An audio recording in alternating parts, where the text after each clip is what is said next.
Mwahaha.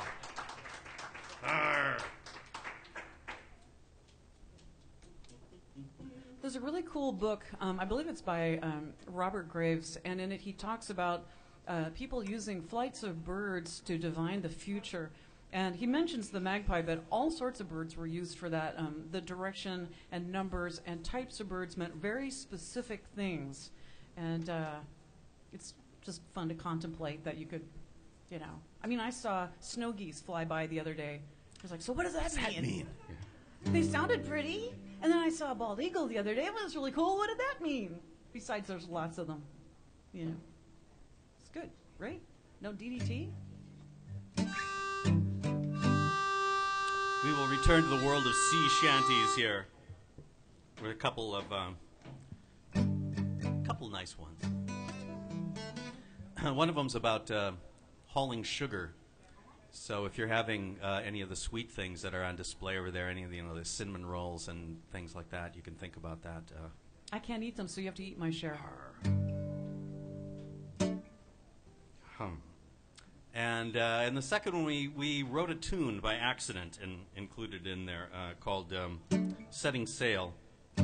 But the set is called Windy Weather, which is getting more appropriate all the time. And there's a chorus in both songs, so sing along.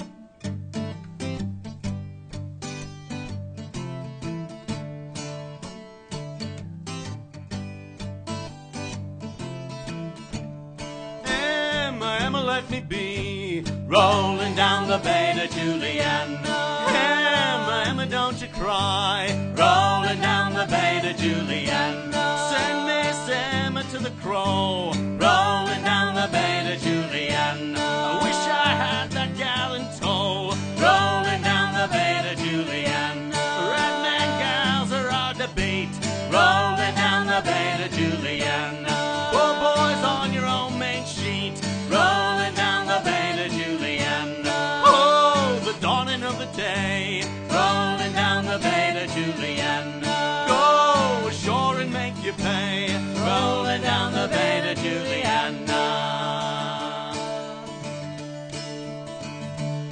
Oh, haul away for the windy weather, boys. Haul away, boys, haul away. Haul away and pull together, boys. Haul away, boys, haul away. Oh, haul away for the winds are blowing, boys. Haul away, boys, haul away.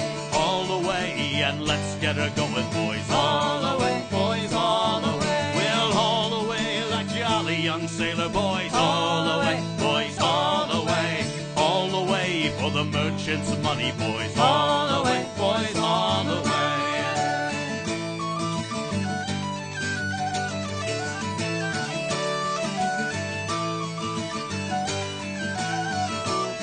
Now God made the bees and the bees made the honey, boys. Haul away, boys, haul away. Devil made the women for to take all our money, boys. Haul away, boys, haul away. Oh, God made the food, but the devil sent the cook, boys. Haul away, boys, haul away. And the muck that he cooks tastes worse than it looks, boys. Haul away, boys, haul away.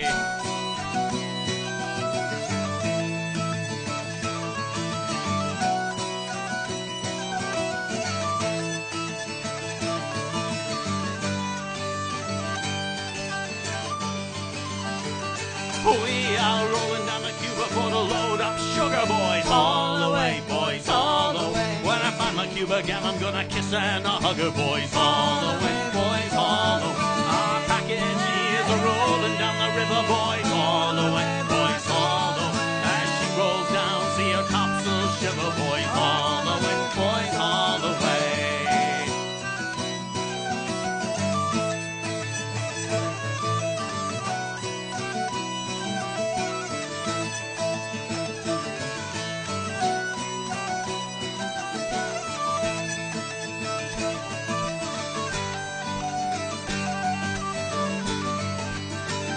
For now soon we'll be in red hot Cuba, boys. All the way, boys, all the way, and the wind will move her, boys. All the way, boys, all the way. We'll haul away for the finer weather, boys. All the way, boys, all the way. We'll haul away for where the weather gets better, boys. All the way, boys, all the way.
going to do one more, and then we're going to take a little break. There's great stuff to eat here and drink and CDs and shiny things all over the place. So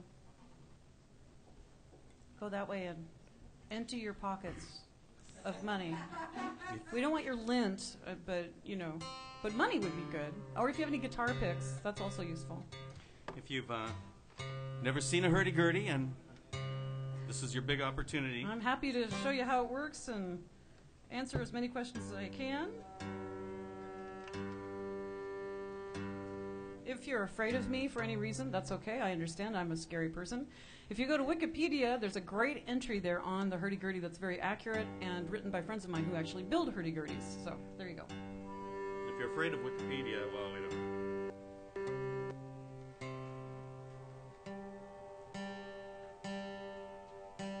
So last time we played here, there was an issue with their online feed, and we found out afterwards that the only bits that got through to our friends who were dialing in from like all over the planet was the parts where we were tuning. Which means I got to see rather a lot of the show, because I do a lot of tuning, but it was kind of like... This is a true story of a couple of guys, a couple of Norwegians. Any Norwegians here tonight? Norwegians, very good.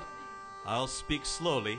No, just kidding. No, these guys were amazing. They lived in the late 1800s, and they decided to become rich and famous by doing what they did best. And actually what they really did best was they dredged for oysters by hand, which is not any kind of fun. But they got really good at rowing a boat.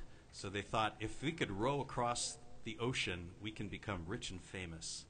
And this is their story. Ha! Got a great chorus, so join in. In Brooklyn, New York, at the turn of the century, lived two young Norwegians so brave and so bold. Frank Samuelson, only halfway through his 20s. George Harbaugh had just become 30 years old. Now Harbaugh had spent all his life on the water. He shipped in square riggers when only a lad. His partner likewise is no stranger to working, no matter the task. He gave all that he had. That year a rich publisher offered a challenge that men in a vessel, no matter the size, couldn't cross the Atlantic without steam or canvas, and $10,000 he named as the prize. Now dredging up oysters by hand is no picnic, and these two Norwegians were tough as a whip.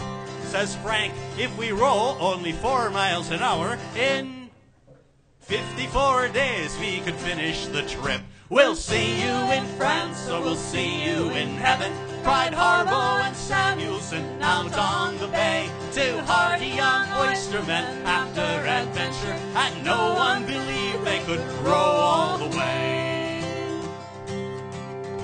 Obtaining a sponsor, they started their training.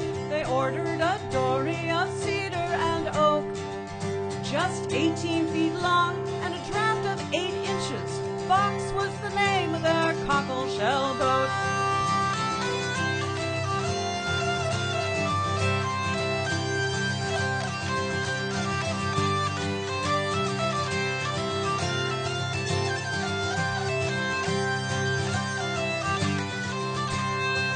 On the 6th day of June, 1896, Messrs. Harbaugh and Samuelson started to row. They took food and water to last until August, and the newspapers said they were foolish to go. We'll see you in France, or we'll see you in heaven, cried Harbaugh and Samuelson out on the bay. Two hearty young oystermen after adventure, and no one believed they could row all the way.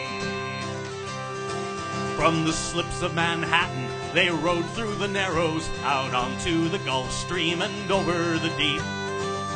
Each day they would row 18 hours together. At night they took turns, getting 3 hours sleep. Their stove would not light, so they ate cold provisions. Their arms and their legs became swollen and cramped. The odd passing vessel that took them on board was their only relief from the cold and the damp. Then out on the Grand Banks the weather attacked them. The wind humped the water into mountainous waves. They lashed down their oars, tied on their lifelines, and prayed they were not going straight to their graves. We'll see you in France, or we'll see you in heaven, cried Harbaugh and Samuelson out on the bay. Two hearty young oystermen after adventure, and no one believed they could row all the way. Then out of the dark came a monstrous wave, capsizing the Fox and her terrified crew. Their lifelines held fast, but they lost half their water, and I would have lost all of my water too. They carefully rationed the little remaining, praying for help as they rode o'er the brine. Then out in the distance they spied a tall ship with the colors of Norway out floating behind. Now that captain could not be complained, they were crazy, but he gave them supplies and they went on their way. By the lines on the chart they were halfway to Europe, but now they must row 60 miles every day. We'll see you in France, or we'll see you in heaven, cried Harbaugh and Samuelson out on the bay. Two hearty young oystermen after adventure, and no one believed they could row all the way.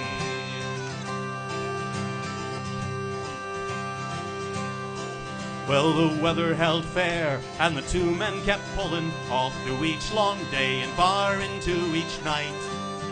When early one morning, before the sun rose, far out on the horizon, they spotted a light. On August the 1st, they made a land off St. Mary's on the south coast of England, just by Bishop's Rock. In amazement, the townsfolk gathered down by the water, where Harbaugh and Samuelson barely could walk. Most men would have stopped there to bask in the glory, after having been sunbeaten, capsized and starved. But they were both back in their boat the next morning, and in less than a week they arrived at Le Havre. We'll see you in France, or we'll see you in heaven, cried Harbaugh and Samuelson out on the bay. Two hearty young oystermen after adventure, and no one believed they could row all the way. So those of you listening who yearn for adventure, like Harbaugh and Samuelson so long ago, like them, be prepared for the task you are facing. They were not only brave, but by God they could row. We'll see you in France, or we'll see you in heaven, cried Harbaugh and Samuelson out on the bay. Two hearty young oystermen after adventure, and no one believed they could row all the way. We'll see you in France, or we'll see you in heaven, cried Harbaugh and Samuelson out on the bay. Two hearty young oystermen after adventure, and no one believed they could row all the way.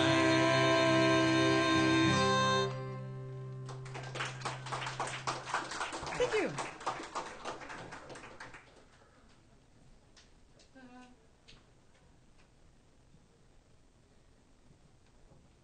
Anyone want to see the hurdy-gurdy up close and personal? Yes, no, yes, no, yes, no. Yes, yes. Come on up.